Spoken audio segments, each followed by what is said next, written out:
Look, check it out. The Bitcoin that you got on Kraken is not yours. The Bitcoin you got on Coinbase is not yours. The Bitcoin you got on Robinhood is not yours. The Bitcoin you got on Cash App is not yours. The Bitcoin you got on Binance is not yours. All right. So in the Bitcoin space, the phrase is not your keys, not your coin, or is not your keys, not your cheese. Right. So you have a public key and you have a private key, right? Your public key is that long ass address that you have, so you can tell people, hey, send me some Bitcoin right here. Here's my address, right? It's that long ass key. Your private key is what gives you access to the Bitcoin, right? So nobody should know your private key, right? Or you get a seed phrase, right? So seed phrase is like 12 to 18 or 12 to 24 words, right? That gives you access to the Bitcoin.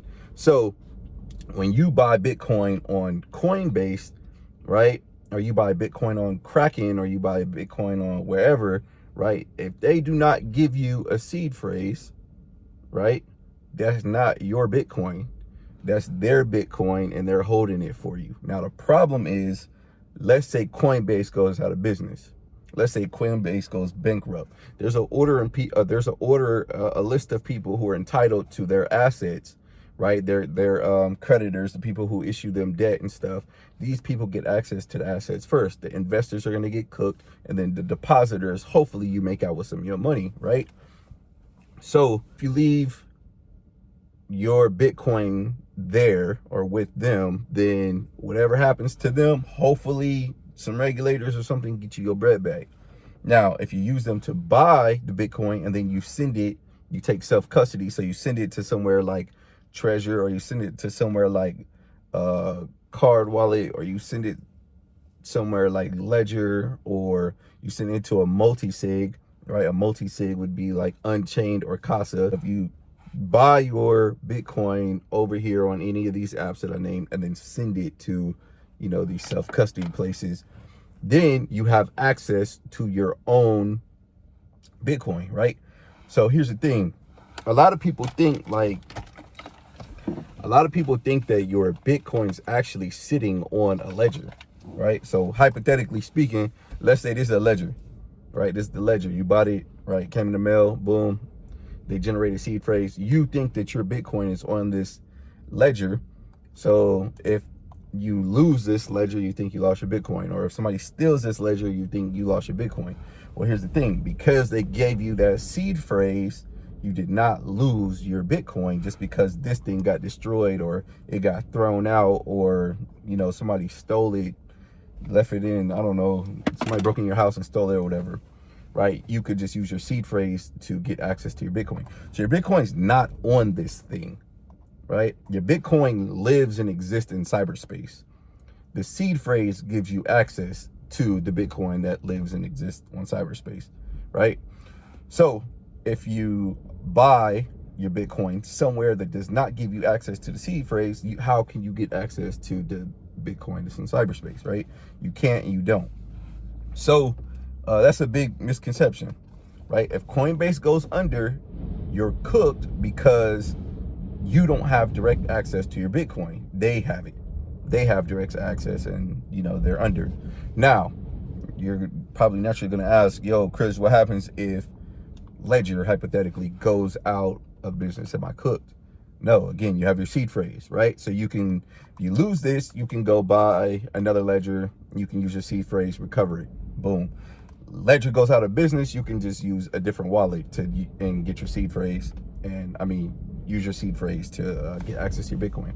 So Ledger doesn't have to stay up, nor this thing has to stay in your possession. You can lose it. You can, as long as you don't lose the seed phrase. The seed phrase is those 12 to 24 words that only you should know, right?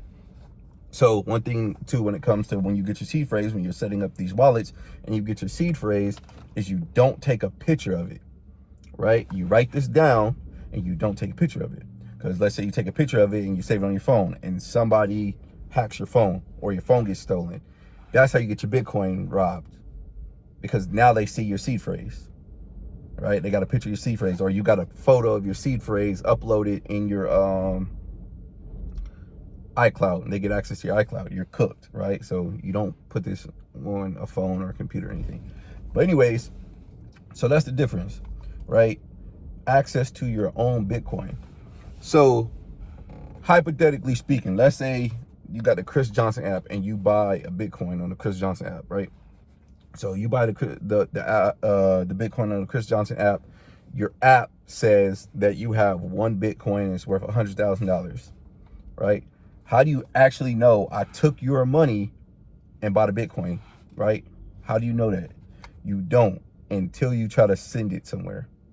All right. So that was the whole FTX scandal. So if y'all, don't know what the FTX scandal is, then go look it up. But what happened is all these people were putting their money because it was an app. They're thinking that they're buying Bitcoin. They think they're buying Bitcoin, and FTX is turning around and going to trade the money off, right? So if you go on the Chris Johnson app and you send me $300,000 and the app says you own 3 Bitcoin at 100K each, you're like, cool, see, I'm good. Look, my app says this.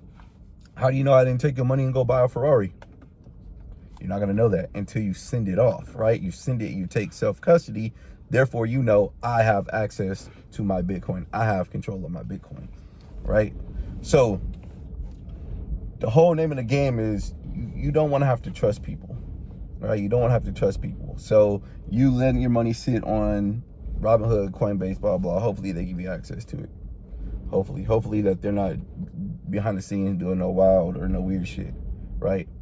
Me personally, I don't know them niggas from a can of paint. I'm not putting my children's future in their hands, right? I'd rather take the responsibility of maintaining the access to my Bitcoin, right? So that's it's the lesson of the day, self-custody, man. So you take self-custody. So the card wallet, the ledger, the Blockstream, the Treasure, single signature wallets, which means if I want to send you Bitcoin, I need to sign it one time, single signature. I sign it, Bitcoin goes to you. A multi-signature wallet, which would be like Unchained or Casa. So multiple signatures, right? So imagine that your Bitcoin hypothetically is here, right? And there's like a vault around it with a bunch of different locks. So let's say there's 5 locks that need to be unlocked before the Bitcoin moves, right? So what a multi-sig wallet is there's 5 locks that need to be unlocked, and you need majority of the locks, which means you need 3 of them to move the Bitcoin. So Casa has 1, your phone will act as 1, and then you have 3 separate locks that need to be unlocked. And this will be like, maybe one's a Blockstream, maybe one's a Treasure, maybe one's a Ledger or whatever, right? So if you need to move any of your Bitcoin, you need 3 out of 5 of these signatures, right? So remember I said, so hypothetically, we're talking about Casa or on-chain, I think they have a 5 volt too. So you need 3 out of 5 to move the to move the Bitcoin, and that company has 1 of those signatures, right? So you have the other 4, you're in control of the other 4, and they have 1. So what that means is that they can't move your Bitcoin without you, because they only have 1 signature.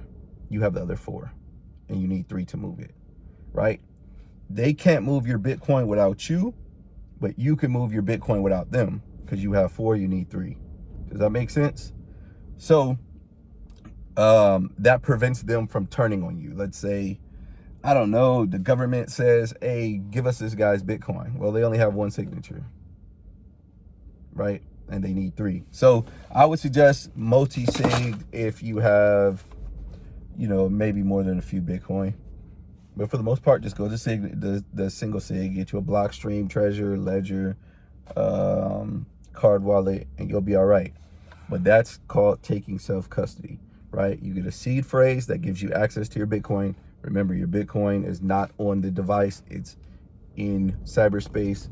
So there's that. There's a little lesson for the day, man. It's a responsibility, but your wealth should be a responsibility. You should be the overseer of your own wealth, right? So if you have $20,000 worth of Bitcoin sitting on Cash App, how do you know that that money is there? How do you know that they took your money and bought the Bitcoin? You just see numbers on the screen going up and down. The Chris Johnson app numbers on the screen, I can tell my developers, hey, make their numbers go up and down. But how do you actually know it's yours until you try to send it somewhere? All right, so not your keys, not your cheese.